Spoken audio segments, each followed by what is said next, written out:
नमस्कार, जे sky bulletin में आपका स्वागत है। मैं हूं वर्षा पंवार और चलिए बढ़ते हैं खबरों की ओर। भारतीय जनता पार्टी के प्रदेश आह्वान व अजमेर देहात जिलाध्यक्ष देवीशंकर बुद्रा के निर्देश पर भाजपा मंडल पदाधिकारियों द्वारा प्रधानमंत्री नरेंद्र मोदी का जन्मदिन 14 सितंबर से 20 सितंबर तक सेवा सप्ताह के रूप में मनाया जा रहा है। सेवा सप्ताह के दूसरे दिन मंगलवार को मां आशापुरा मंडल व महाराणा प्रताप मंडल के पदाधिकारियों ने मंडल अध्यक्ष रामावतार लाटा व नरेश मित्तल के नेतृत्व में स्थानीय भारत माता सर्किल से प्लास्टिक मुक्त भारत अभियान की शुरुआत की गई। इस दौरान मंडल कार्यकर्ताओं ने सभी व्यापारियों व सब्जी विक्रेताओं के साथ साथ बाजार में सामान खरीदने आए आम नागरिकों को प्लास्टिक व पॉलीथीन से हो रहे नुकसान के विषय में जानकारी देते हुए 1100 से अधिक कागज से बनी थैलियों का वितरण किया। भाजपा मंडल अध्यक्ष लाटा मित्तल व भाजपा के वरिष्ठ नेता रमेश बंसल ने इस दौरान कार्यकर्ताओं को गोवंश के लिए पॉलीथीन से होने वाले नुकसान की जानकारी देते हुए सभी पदाधिकारियों व कार्यकर्ताओं को भविष्य में पॉलीथीन का प्रयोग नहीं करने का संकल्प दिलाया। भाजपा मंडल महामंत्री प्रमोद शर्मा ने बताया कि इस दौरान कार्यकर्ताओं ने तेजा चौक, महावीर बाजार, महादेव जी की छतरी तथा अजमेरी गेट सहित मुख्य बाजार में आम नागरिकों व व्यापारियों को प्लास्टिक व पॉलीथीन मुक्त भारत का संदेश देते हुए कागज से बने कैरी बैग वितरण किए गए।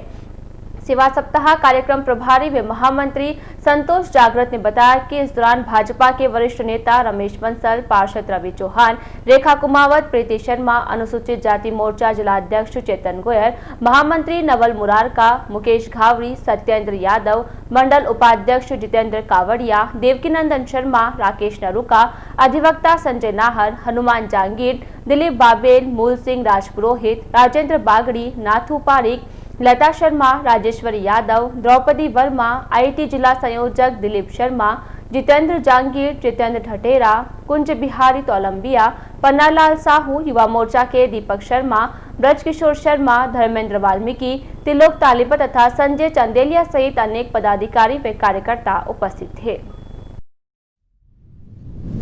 भारत सरकार का संकल्प प्लास्टिक मुक्त भारत, जो वर्षों से नरेंद्र भाई मोदी प्रधानमंत्री जब से बने हैं तब से प्लास्टिक मुक्त भारत का अभियान भारत सरकार द्वारा चलाया जा रहा है। उसी संदर्भ में आज प्रधानमंत्री नरेंद्र भाई मोदी के जन्मोत्सव पर 14 से 20 तारीख तक जो सेवा सप्ताह का कार्यक्रम चल रहा है, उस सेवा सप्ताह के कार्यक्रम में भाजपा मंडल ब्यावर के कार्यकर्ताओं ने कल वृक्षारोपण और आज प्लास्टिक मुक्त भारत अभियान के लिए प्रमुख लोगों को, व्यापारियों को और ठेले वालों को, उन सब लोगों को जिन्होंने प्लास्टिक का उपयोग जो लोग करते हैं उनको कागज़ की थैली देकर उनको ये समझाया गया है कि भारत में प्लास्टिक मुक्त भारत जो अभियान चल रहा है उसमें हम सहभागी बने और ब्यावर को प्लास्टिक मुक्त करें। शहर के राजकीय अमृतकोट चिकित्सालय परिसर में सोमवार को कोरोना जांच व वार्ड संबंधी जानकारी को प्रदर्शित करने वाले फ्लैक्स लगाए गए हैं ताकि अस्पताल आने वाले आमजन को किसी प्रकार की परेशानी का सामना नहीं करना पड़े। नर्सिंग अधीक्षक नरेंद्र शर्मा ने बताया कि राजकीय अमृतकोट चिकित्सालय में कोरोना जांच व सैंपल संग्रहण के लिए अस्पताल के पिछवाड़े में लैब तथा भर्ती वार्ड स्थापित किया हुआ है, लेकिन पूर्व में इस तरह की जानकारी को प्रदर्शित करने वाले पोस्टर अथवा फ्लैक्स नहीं होने के कारण बाहर से आने वाले रोगियों को परेशानियों का सामना करना पड़ रहा था। रविवार को अस्पताल के औचक निरीक्षण पर पहुंचे उपखंड अधिकारी का ध्यान भी इस कमी पर गया था। उन्होंने अस्पताल प्रशासन से शीघ्र ही इस प्रकार की जानकारी को प्रदर्शित करते हुए फ्लैक्स लगाने के निर्देश जारी किए थे। शर्मा ने बताया कि एसडीएम के निर्देशों की अनुपालना में अस्पताल परिसर में बड़े बड़े अक्षरों में लिखे हुए फ्लैक्स लगाए गए हैं ताकि शहरी सहित आसपास के ग्रामीण क्षेत्र से आने वाले लोगों को कोरोना जांच तथा वार्ड से संबंधित जानकारी मिल सके। पेशेंट आ रहे हैं तो उनको क्या है, जो बाहर से आते हैं उनको पता नहीं पड़ता है कहाँ जांच हो रही है, तो इसलिए हमने ये डिस्प्ले पर्दे बना के बैनर के द्वारा और उनको एरो द्वारा समझा देगा कि इधर कोविड की जांच होगी और इधर जो हमारा कोविड आइसोलेशन का जो गेट है, इस हॉस्पिटल कैंपस के पीछे चेकिंग गेट लगा हुआ है। और जो ब्यावर के साइड के तो जानते हैं, लेकिन बाहर के जो आते हैं उनको ध्यान नहीं देता है। तो एसडीएम साहिबा आई थी राउंड पे, तब ये हमें कमी महसूस हुई है। तो इस कमी को पूरा करने के लिए प्रशासन के अधिकारी हमारे पीएमओ साहब ने बड़े बैनर बनवा के और उनको जगह जगह अपने अप्लाई करके और बनवा दिए हैं ताकि कोई भी मरीज आता है तो उसकी नज़र सीधे इस पर पड़ जाएगी और इसके द्वारा अपनी क्या जांच करवानी है, कोरोना की जांच करवानी है लेबोरेटरी में तो उसका इंडिकेशन दे रखा है, और डॉक्टर को दिखाना तो कोविड ओपीडी का वो डिस्प्ले कर रखा है। और यदि वार्ड में जाना है, पेशेंट को पॉजिटिव आ गया तो उसको वार्ड में जाना होगा, तो उसका एरो इधर दे दिया ताकि वो वार्ड में जाकर अपनी सभी फॉर्मेलिटी पूरी करके उसका लाभ कर सके। देश में 50 माइग्रेन से नीचे के प्लास्टिक के उपयोग पर प्रतिबंध होने के बावजूद शहर में इसका उपयोग धड़ल्ले से होने तथा इसके बढ़ते दुष्प्रभाव को देखते हुए इसके उत्पादन व बिक्री पर रोक की मांग उठी है। उक्त मांग को लेकर भारतीय जनता पार्टी के पार्षदों ने उपसभापति रेखमचंद खटोट के सानिध्य में नगर परिषद आयुक्त को एक ज्ञापन दिया। ज्ञापन में बताया गया कि देश भर में प्लास्टिक के उपयोग पर पाबंदी होने के बाद भी लंबे समय से शहर में 50 माइग्रेन तथा इससे नीचे के मानक की प्लास्टिक की थैलियों का उपयोग धड़ल्ले से किया जा रहा है। पार्षदों ने बताया कि उक्त प्लास्टिक के खाने से जहां एक और गौवंश का जीवन संकट में पड़ा हुआ है, वहीं दूसरी ओर आमजन के स्वास्थ्य के साथ भी खिलवाड़ हो रहा है। प्लास्टिक की थैलियां खा जाने के कारण गौवंश की मृत्यु दर बढ़ रही है। भाजपा पार्षदों ने आमजन के स्वास्थ्य तथा गौवंश की मृत्यु दर को ध्यान में रखते हुए 50 माइग्रेन तथा इसके नीचे के मानक के प्लास्टिक के उत्पादन तथा बिक्री पर रोक लगाने की मांग की है। ज्ञापन देने वालों में सुरेंद्र सोनी, कुलदीप बोहरा, गोपाल सिंह रावत तथा नीरू चौहान आदि शामिल थे। राजस्थान भर में प्लास्टिक की थैलियों पर बैन है, लेकिन अभी हमारे वर्तमान में ब्यावर में ये हालत है कि ऐसी कोई दुकान नहीं है जहाँ पे प्लास्टिक की थैलियों और बैग का वितरण नहीं हो रहा है, क्योंकि यहाँ पे हजारों की संख्या में दुकानें हैं। आपको हर दुकान पर प्लास्टिक की थैलियाँ मिल जाएगी, जिससे क्या है कि प्लास्टिक की थैलियों का उपयोग करने के बाद में लोग बागों द्वारा कचरे के मार्फत फेंक दी जाती है रोड सड़क पे, उसको गायें खा करके गायें मर रही है। मतलब इस तरीके की आज़ादी हो गई यहाँ पे, लोगों को मतलब इतना डर नहीं है, या यहाँ का प्रशासन ये काम नहीं कर रहा है कि भाई सरकार की तरफ से बैन है, फिर भी मतलब इतने बड़े पैमाने पर मार्केट में थैलियाँ पहुँच रही है। इसके लिए हमने आज सभी पार्षदों ने आयुक्त महोदय को ज्ञापन दिया है। ज्ञापन में देकर के अवगत कराया कि भाई शहर भर में जो थैलियों का वितरण है उस पर प्रतिबंध, पूर्णतः रूप से प्रतिबंध लगाया जाए। North western railway employ union की ओर से भारतीय रेलवे के निजीकरण को लेकर 19 सितंबर तक जन जागरण सप्ताह चलाया जा रहा है। सप्ताह के दौरान सरकार की ओर से किए जा रहे रेलवे के निजीकरण पर आक्रोश प्रकट किया जा रहा है। सप्ताह कार्यक्रमों के आयोजन की तैयारियों को लेकर ब्यावर शाखा की बैठक का आयोजन पप्पू सिंह पंवार की अध्यक्षता में किया गया। बैठक को संबोधित करते हुए अध्यक्ष पंवार ने बताया कि रेलवे की ओर से जो आज निजीकरण किया जा रहा है, इसके दुष्परिणाम आने वाली पीढ़ियों को भुगतने पड़ेंगे। अगर आज हमने इसका मिलकर विरोध नहीं कर पाए तो आने वाली पीढ़ी निजीकरण के प्रभाव से प्रभावित होगी। बैठक के दौरान ब्यावर शाखा के युवा NWREU सचिव अफजल खान ने बताया कि सभी को मिलकर इस जन जागरण सप्ताह से ज्यादा रेल कर्मचारियों, रेल उपभोक्ताओं तथा संगठनों को इस अभियान से जोड़कर भारतीय रेलवे को बचाने में अपनी भूमिका अदा के लिए प्रेरित करना होगा। इस दौरान सभी विभागों के कर्मचारियों से मिलकर रेलवे के निजीकरण के दुष्परिणामों से अवगत कराते हुए एकजुटता बनाए रखने का आह्वान किया गया। इस दौरान आम जनता को भारतीय रेल के निजीकरण से देश हित में होने वाली परेशानियों से अवगत कराते हुए जनसंपर्क किया जाकर उन्हें भी जागरूक किया गया। बैठक में शंकर सिंह रावत, PWI स्टेशन अधीक्षक सुरेंद्र शर्मा, अजय गढ़वाल, SSE ब्यावर, आयुष माथुर, सरवन सिंह, नरेंद्र सोलंकी, जीवन सिंह, महेंद्र सिंह तथा कैलाश लाल आदि पदाधिकारी मौजूद थे।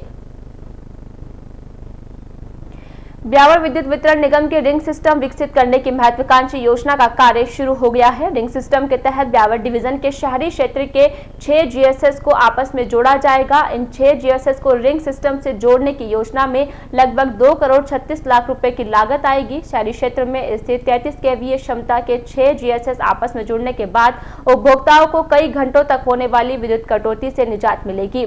गत कई सालों से ब्यावर डिवीजन के अधिकारियों द्वारा मुख्यालय से शहरी क्षेत्र में रिंग सिस्टम विकसित किए जाने की मांग की जा रही थी, जिसके बाद हाल ही में मुख्यालय से रिंग सिस्टम विकसित करने को लेकर वित्तीय स्वीकृति प्राप्त हुई है। विद्युत वितरण निगम के अधिकारियों के मुताबिक 1.5 से 2 माह में समस्त GSS को आपस में जोड़ने का कार्य पूर्ण कर लिया जाएगा। अधिशासी अभियंता दिनेश सिंह ने बताया कि निगम की ओर से रिंग सिस्टम के तहत बनाए गए एस्टीमेट में लगभग 6.6 किलोमीटर की अंडरग्राउंड केबलिंग भी की जाएगी, जिसमें गढ़ी थोरियान 650 मीटर, गोविंदपुरा से जय मंदिर के बीच 2.50 किलोमीटर व अजमेर रोड पर लगभग 250 मीटर की अंडरग्राउंड केबलिंग की जाएगी। इसके साथ ही लगभग 1.08 किलोमीटर लंबी ओवरहेड विद्युत लाइन बिछाई जाएगी, जिसके बाद शहरी क्षेत्र में स्थित 6 जीएसएस रिंग सिस्टम के जरिए आपस में एक दूसरे से कनेक्ट हो जाएंगे। हाँ सर, ब्यावर में रिंग सिस्टम का काम शुरू हो गया है। इसमें 3 पॉइंट है। पहला पावर हाउस, छावनी पावर हाउस 33 केवी को अजमेर रोड 33 केवी से जोड़ना, जिसमें 250 किलोमीटर अंडरग्राउंड केबल डाला जाएगा। इसके अलावा प्रभु जी की बगिया, जहाँ पर आईओसी और गड्डी थोरियान को जोड़ा जाएगा, जिसमें 650 मीटर अंडरग्राउंड केबल डाला जाएगा। इसके बाद में आईओसी गोविंदपुरा से अपने जय मंदिर सिनेमा तक 2.4 किलोमीटर अंडरग्राउंड केबल डाला जाएगा। टोटल 3.5 किलोमीटर अंडरग्राउंड 33 केबल डाला जाएगा, जो कि ये 3.5 किलोमीटर अंडरग्राउंड, जिससे 6 आपस में जीएसएस जुड़ जाएंगे। इसमें 1 किलोमीटर ओवरहेड लाइन भी खींची जाएगी। इन रिंग सिस्टम डेवलप होने के बाद में शहर के अंतर्गत हर जो भी 6 जीएसएस हैं और एक 7वां बनने वाला है, सब आपस में जुड़ जाएंगे। अगर किसी लाइन में कोई प्रॉब्लम आती है तो एक दूसरे लाइन से उस जीएसएस को चालू कर दिया जाएगा। इससे जो शहर में कटौती होती है उसमें कमी आएगी, उपभोक्ताओं को अच्छे क्वालिटी की बिजली मिलेगी, अनइंटरप्टेड सप्लाई मिलेगी। और हमारा सबसे बड़ी चीज़ कि ये हमारा जो नेटवर्क है, इंफ्रास्ट्रक्चर में काफ़ी सुधार आएगा। राजस्थान राज्य मंत्रालय कर्मचारी महासंघ जिला शाखा ब्यावर ने सोमवार को अपनी विभिन्न मांगों को लेकर सीएम के नाम एक ज्ञापन दिया। एसडीएम के मार्फत दिए गए ज्ञापन में महासंघ पदाधिकारियों ने बताया कि राजस्थान राज्य मंत्रालय कर्मचारी महासंघ द्वारा वर्ष 2013 से निरंतर मंत्रालयिक संवर्ग के हितों के लिए राज्य सरकार से वार्ता एवं आंदोलनों के माध्यम से अपनी विभिन्न मांगों को लेकर ध्यान आकर्षित करता आ रहा है, लेकिन सरकार की ओर से इस ओर ध्यान नहीं दिया जा रहा है, जिसके कारण महासंघ कर्मचारियों में रोष बढ़ता ही जा रहा है। सोमवार को दिए गए ज्ञापन में महासंघ पदाधिकारियों ने स्टेट पैरिटी की आधार पर कनिष्ठ सहायक के ग्रेड पे 300 किए जाने, अधीनस्थ मंत्रालय कर्मचारियों को शासन सचिवालय के मंत्रालय सदर्भ के समान वेतनमान एवं पदोन्नति के अवसर उपलब्ध करवाने तथा मंत्रालय संवर्ग को उच्च पदोन्नति के अवसर देने की मांग की है। साथ ही वर्ष 2013 के समझौते के अनुसार मंत्रालय संवर्ग के उच्च पदोन्नति हेतु 26,000 पदों में से शेष रहे पदों का आवंटन करने हेतु इन पदों पर पदोन्नति हेतु एक बार शिविलन दिए जाने, शिक्षा विभाग में मंत्रालय संवर्ग के समाप्त किए गए पदों की पुनः बहाली करने, शेड्यूल 5 में की गई वेतन कटौती के आदेश निरस्त करने, मंत्रालय कर्मचारियों को टंकन परीक्षा से मुक्त करने तथा नई पेंशन योजना के स्थान पर पूर्ववर्ती पेंशन योजना की बहाली करने के साथ साथ अन्य मांगों को भी पूरा करने की मांग की है। ज्ञापन देने वालों में भागचंद्र चौहान, अशोक कुमार फुलवारी, अजय कुमार अग्रवाल सहित अन्य पदाधिकारी शामिल थे। आज हमने माननीय उपखंड अधिकारी को के माध्यम से माननीय मुख्यमंत्री को ज्ञापन सौंपा है। उसमें हमारे कुछ बिंदु इस प्रकार के हैं। पहला है, स्टेट पैरिटी के आधार पर कनिष्ठ लिपिक का वेतन ग्रेड पे 3600 रुपये, जो कि उसमें अपने सचिवालय के कर्मचारी को मिल रहा है। दूसरा है, 26,000 पदों को में शेष रहे आवंटन करते हुए इन पदों की पदोन्नति एवं शिथिल दिया जाए, जो शेष रहे पद इनके। एक है जो वेतन कटौती है, जो 17 का नियम 17 में जो किया है कि कर्मचारियों के वेतन कम कर दिया है, उसको वापस बहाल कर दिया है। तीसरा है जबरन वेतन कटौती 1 दिन की, जो अनिश्चित काल के लिए रखी है, हम उसकी भर्त्सना करते हैं और उसको पुनः बहाल कराने के लिए ज्ञापन दिया है इसके लिए। इसके साथ ही नई पेंशन योजना लागू करने के लिए भी लिखा है उसमें। तो कुछ ऐसे बिंदु हैं जो राज्य कर्मचारियों के हित में रहेंगे। यदि समय रहते सरकार ये अपना कार्य कर देती है तो उनके भी हित कर में रहेगा और कर्मचारी के हित कर में। विधायक शंकर सिंह रावत की ओर से ब्यावर को जिला बनाने सहित अन्य मांगों को लेकर दिया जा रहा धरना मंगलवार को 7वें दिन भी जारी रहा। मंगलवार को पार्षद मोती सिंह साकला, हेमंत कुमावत, वेदराज भाटी, शंकर यादव, कन्हैयालाल कुमावत, त्रिलोक शर्मा तथा निश्चल आदि विधायक रावत के समर्थन में धरने पर बैठे। इस दौरान विधायक रावत तथा अन्य पदाधिकारियों ने सभी को माला पहनाकर स्वागत करते हुए धरने पर बैठाया। उधर मंगलवार शाम को भाजपा नेता भंवर सिंह पलाड़ा भी धरना स्थल पर पहुंचे तथा विधायक रावत को अपना समर्थन दिया। इस दौरान विधायक शंकर सिंह रावत ने पलाड़ा का माला पहनाकर स्वागत किया। मंगलवार को धरने को संबोधित करते हुए विधायक रावत ने कांग्रेस सरकार पर जमकर निशाना साधा। इस दौरान उन्होंने कहा कि प्रदेश की कांग्रेस सरकार बिजली के बिलों के माध्यम से नरेगा की मजदूरी का पूरा पैसा मजदूर को नहीं देकर जैसलमेर तथा हरियाणा की होटलों का खर्चा आमजन से वसूल रही है। इस दौरान उन्होंने आमजन से भी कहा कि अगर अभी नहीं तो कभी नहीं, अगर इस वक्त जिले की मांग को लेकर सभी एकजुट नहीं हुए तो फिर भविष्य में ब्यावर कभी भी जिला नहीं बन पाएगा। उन्होंने कहा कि एकजुटता के अभाव में भी कुछ विधायक केकड़ी को जिला बनवाने का प्रयास कर रहे हैं। इस दौरान उन्होंने भाजपा नेता पलाड़ा की उपस्थिति को दर्शाते हुए कहा कि एक छोटे से अंतर से बाजी रह गई, वरना आज मसूरा विधानसभा क्षेत्र की सूरत कुछ और ही होती।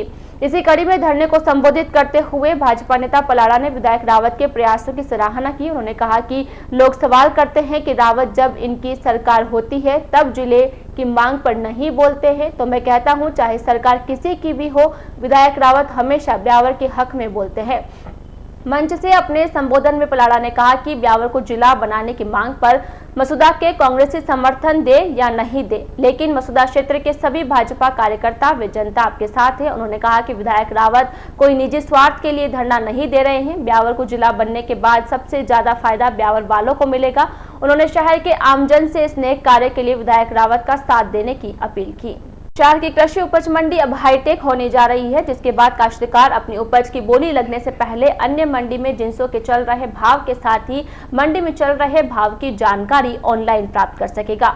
इसके लिए मंडी में कक्ष तैयार किया जा रहा है, जिसमें प्रतिदिन मंडी में आई जिंस के भाव देखे जा सकेंगे।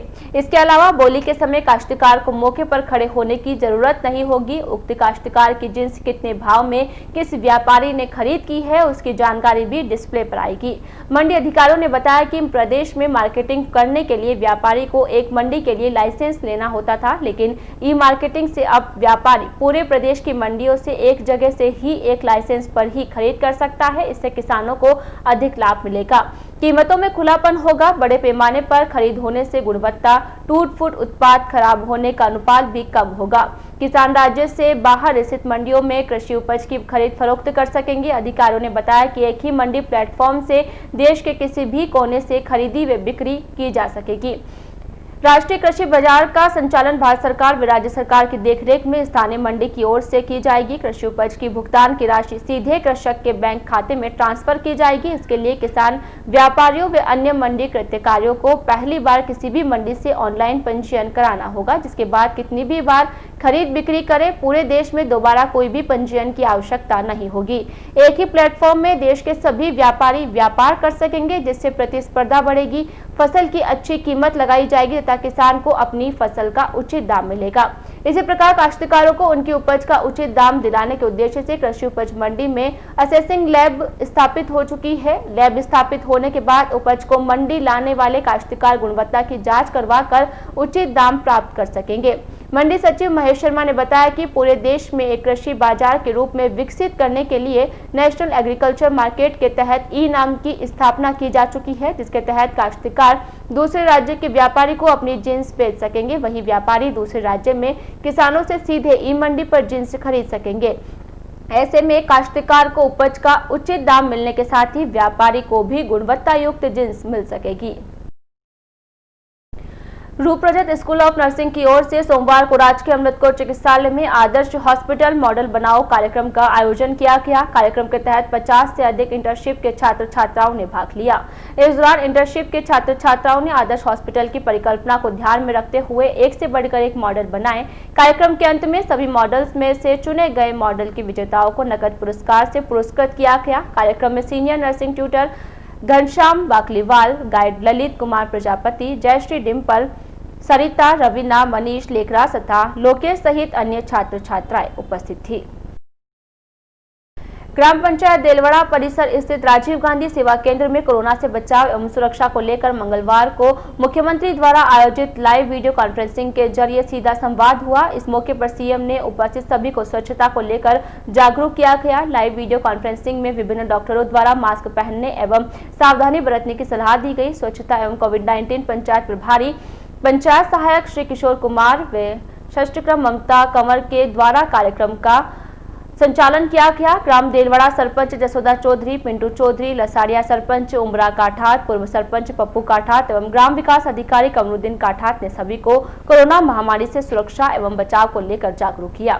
इस अवसर पर उपस्थित सभी लोगों को मास्क भी वितरित किए गए। इस अवसर पर सरपंच श्रीमती जसोदा चौधरी, उमरा काठात, प्रधानाचार्य महेश चंद राजपुरोहित, भोला काठात, बीएलओ उदा काठात, कृषि पर्यवेक्षक श्रीमती सविता मारू, उप सरपंच लक्ष्मण चांगल, वार्ड पंच लाल, अंजू, कृष्ण, मोहन, कमल कुमार, मंजू देवी, विजेंद्र, सीमा देवी, बंटी पवार, छोटू, गंभीरा, इमित्र, योगेश, शमसुद्दीन, रईसा, सोहनलाल, उगंता, बबलू, आंगनबाड़ी कार्यकर्ता अंजू सोलंकी, आशा सेओगनी, मुमताज, रूबिया, सहायिका रुकमत तथा नूरजहां आदि उपस्थित थे।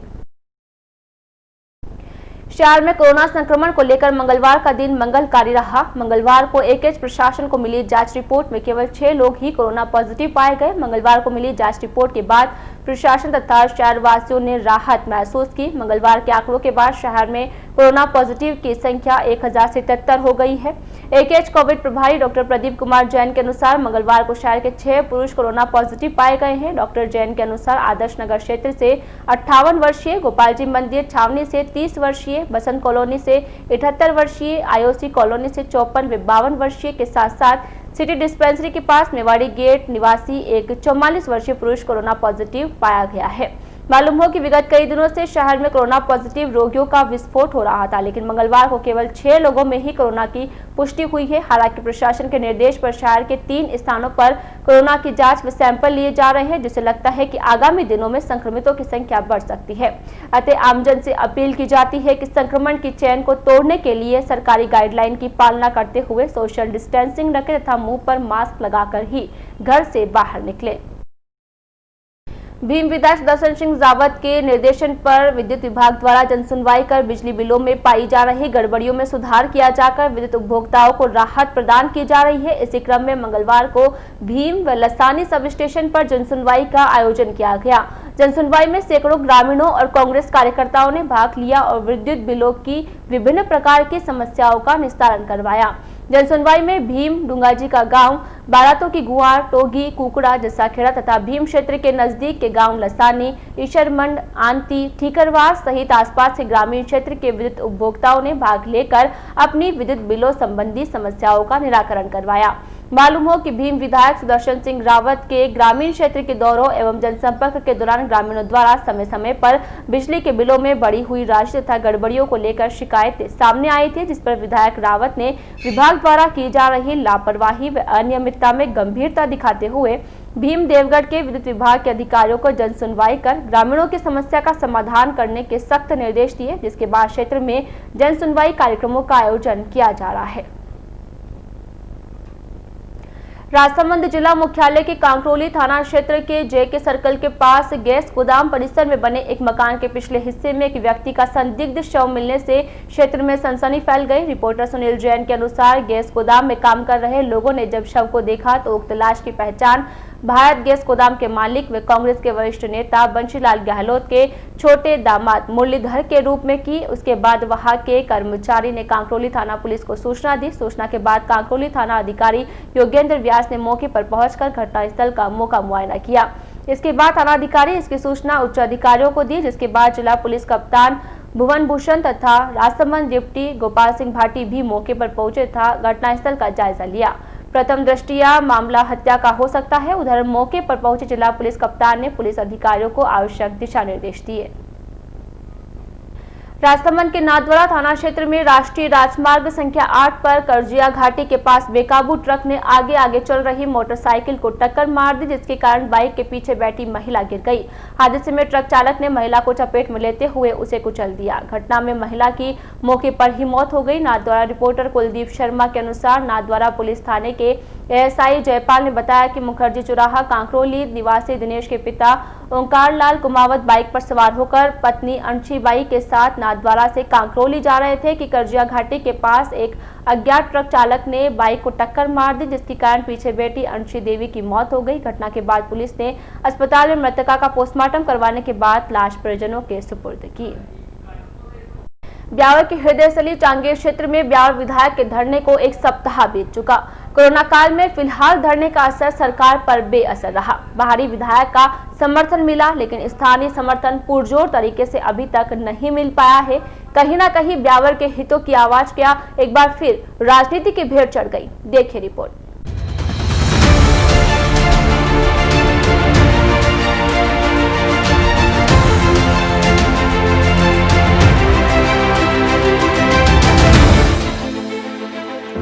जिले की सालों पुरानी मांग को लेकर एक बार फिर उम्मीद जगी।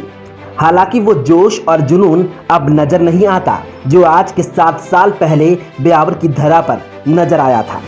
शहरी राजनीतिकरण ने शहर के हित को भी स्वार्थ की तलवार पर लटका दिया है।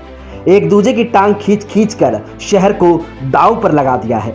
ब्यावर विधायक शंकर सिंह रावत जिला बनाने सहित 13 सूत्रीय मांगों को लेकर धरने पर है। कुछ का समर्थन है तो कुछ जुबा पर ताले लटकाए चाबी खो जाने की बात कह रहे हैं।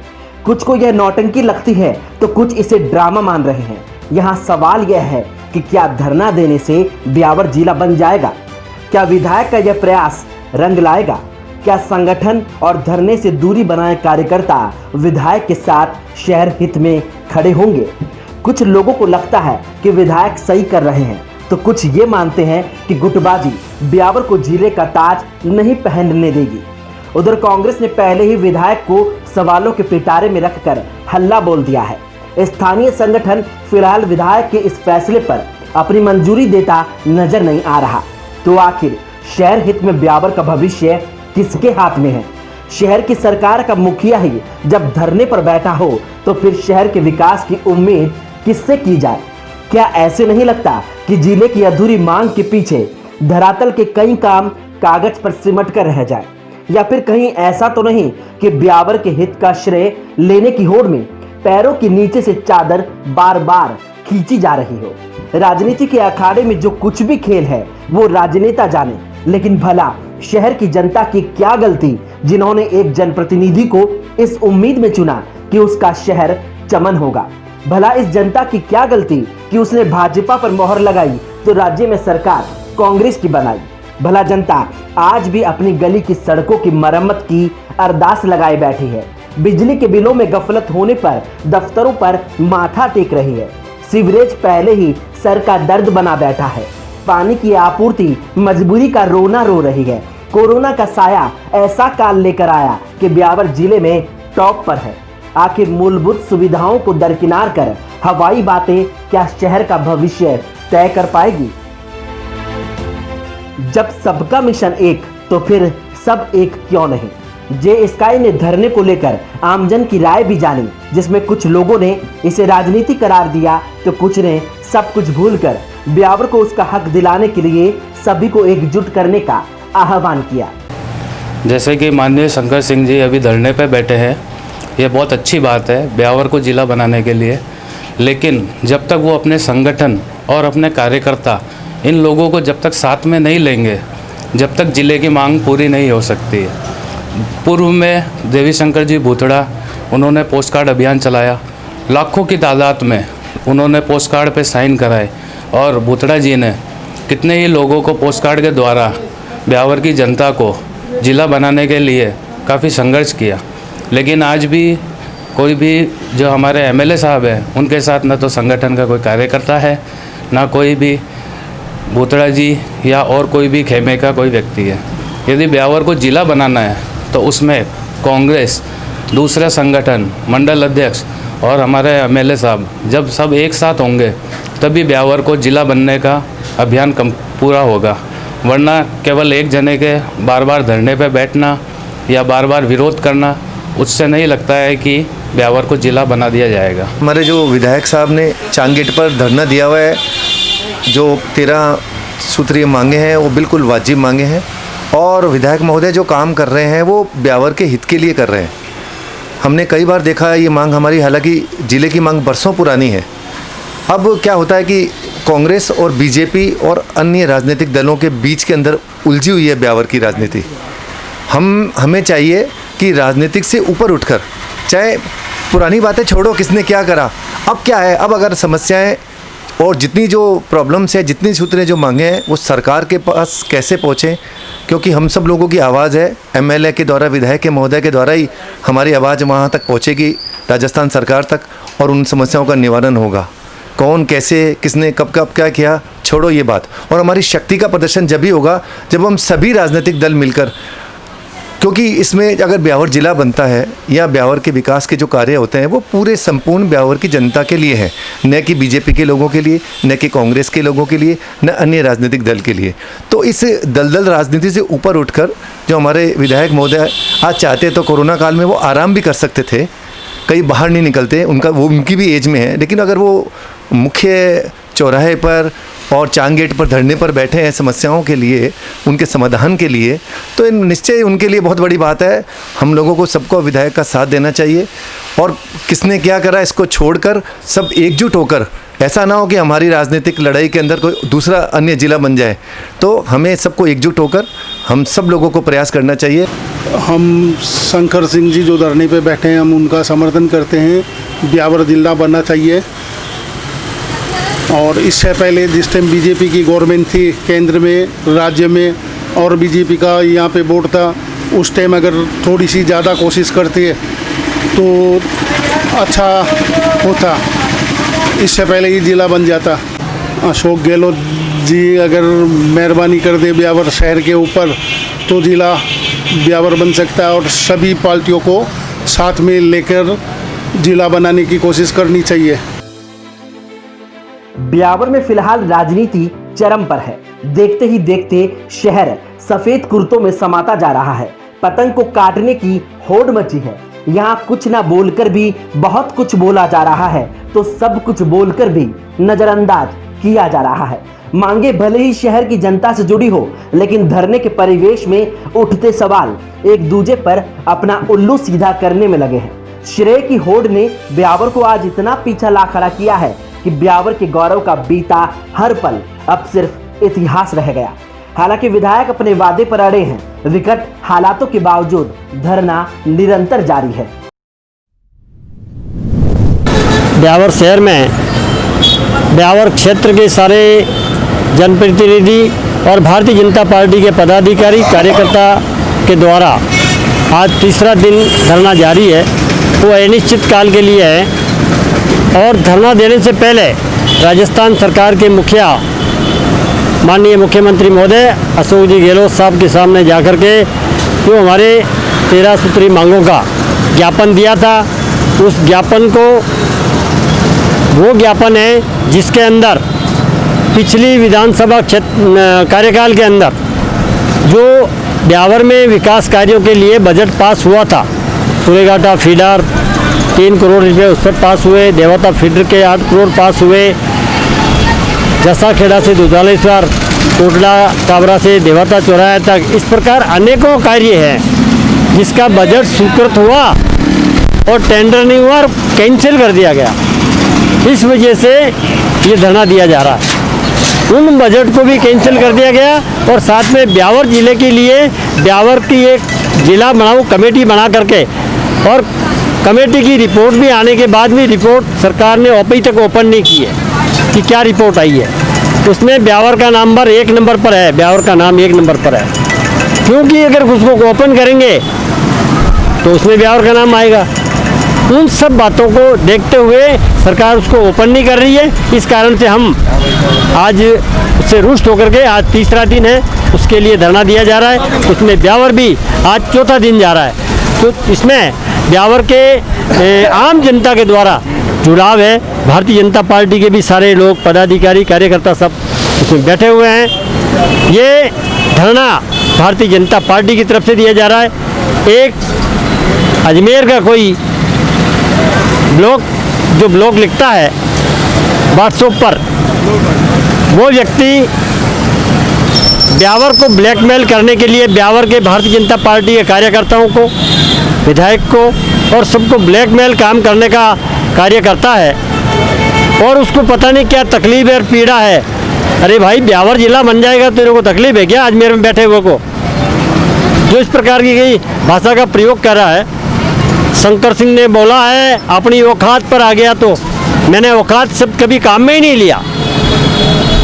मैं ऐसे व्यक्ति को, ऐसे ब्लैकमेलर ब्लॉग लिखने वाले को निंदा करता हूँ कि ऐसे ब्लॉग लिखने का तुम्हारे को क्या औकात, क्या मतलब उसकी हैसियत है? मैंने औकात शब्द का कभी प्रयोग नहीं किया। जिसका लिख रहा है कि साहब शंकर सिंह ने लिखा है और औकात पर आ गया तो मैं भोपा बन जाऊंगा, मैं वो कर लूँगा। अरे पागल आदमी, मैंने कभी ऐसे शब्दों का काम नहीं लिया। तुम्हारे को क्या अधिकार है किसी को ब्लैकमेल करने का? इस प्रकार का दोबारा इस प्रकार की कार्रवाई की गई तो कानूनी कार्रवाई भी मैं जानता हूँ, समझे ना। कटघरों के अंदर कभी होगा तो पता लगेगा कि मैं ब्लॉक लिखना भूल जाएगा कभी ज़िंदगी के अंदर। फिर वैसी भी उसके लिए कानूनी कार्रवाई की जाएगी निश्चित तौर के ऊपर। आप किसी को आज भूतराज जी के लिए लिख रहे हैं, भूतराज जी ने दूरी बनाई, उसने नज़दीकी बनाई, तेरे को पता है क्या किसने दूरी बनाई है? भूतराज जी हमारी पार्टी के जिलाध्यक्ष है, वो बीमार है इसलिए नहीं पहुंच पाए, नहीं तो तेरे से पहले पहुंचते। तेरे जो को इस प्रकार का ब्लैकमेल करने का और लिखने का कोई अधिकार नहीं है भैया। जहां भी ब्लैकमेल करते हो वहां करो, या हमारे को कभी इस प्रकार का ब्लैकमेल करने का काम बंद किया करो। ऐसे पत्रकारिता नहीं चलती तुम्हारी।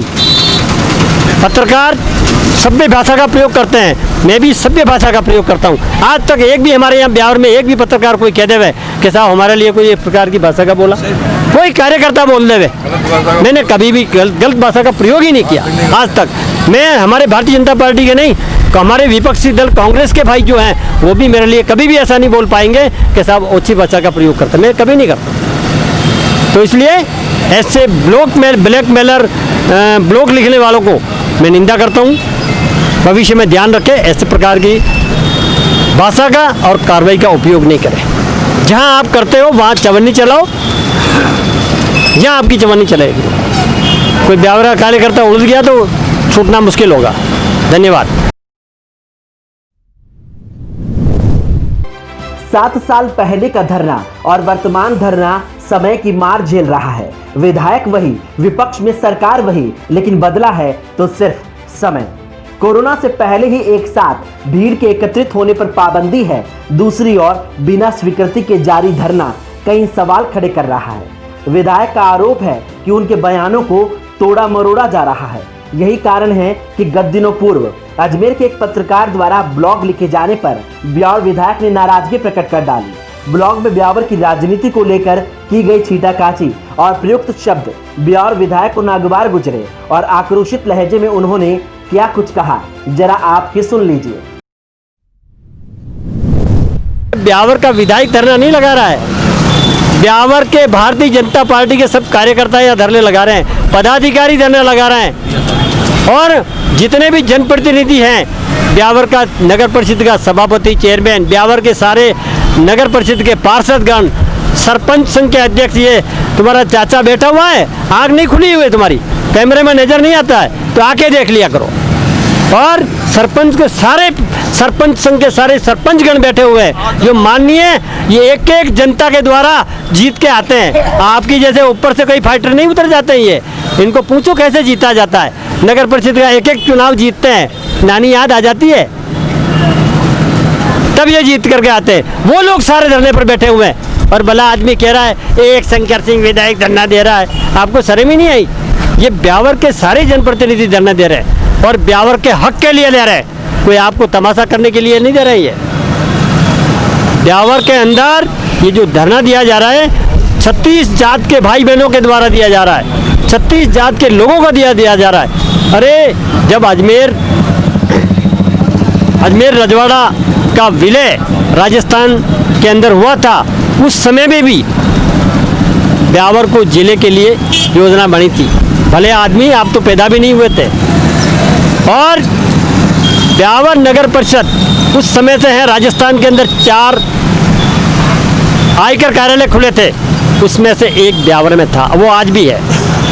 नगर परिषद उस टाइम में 4 थी, वो आज भी ब्यावर में नगर परिषद है, समझे ना। ये ब्यावर उस टाइम का शहर है। और आप जैसे ब्लॉक लिख करके हमेशा सरकार को भी ब्लैकमेल करके आपने कई अधिकारियों के बारे में लिख करके ऐसे ब्लैकमेल किया होगा। इसलिए हमारे इधर तो झांकने की कोशिश मत करना मेरे भाई, मैं आपसे हाथ जोड़ के प्रार्थना करता हूँ।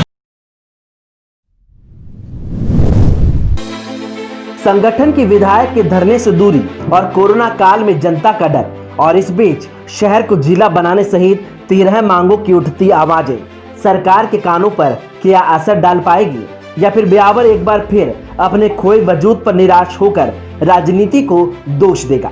फिलहाल धरना अपना 1 सप्ताह पूर्ण कर चुका है। बाहरी विधायक समर्थन में उतरे हैं, लेकिन स्थानीय स्तर पर उतना समर्थन नहीं मिल पाया जितना विधायक को भी उम्मीद रही होगी। समय की मार में क्या सभी एकजुट हो पाएंगे? क्या राजनीति से ऊपर उठकर शहर हित में मन के छालों पर मरहम लग पाएगा? ब्यावर की नई तकदीर का फैसला कहीं ना कहीं एक बार फिर धरने पर टिका है। ब्यूरो रिपोर्ट, जे स्काई न्यूज।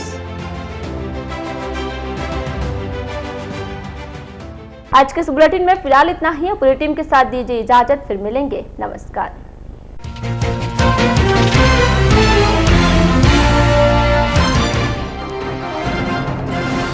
प्रतिबंधित प्लास्टिक की थैलियों के उत्पादन व बिक्री पर रोक लगाने की मांग, भाजपा पार्षदों ने दिया नगर परिषद आयुक्त को ज्ञापन। भारतीय जनता पार्टी का पीएम जन्मदिन सेवा सप्ताह कार्यक्रम जारी, पॉलीथीन मुक्त अभियान के तहत बांटी कागज की थैलियां।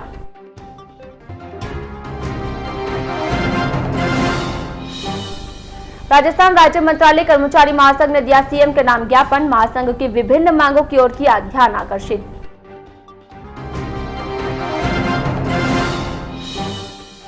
और ब्यावर शहर में विद्युत विभाग का रिंग सिस्टम कार्य शुरू, उपभोक्ताओं को मिलेगी विद्युत कटौती की समस्या से निजात।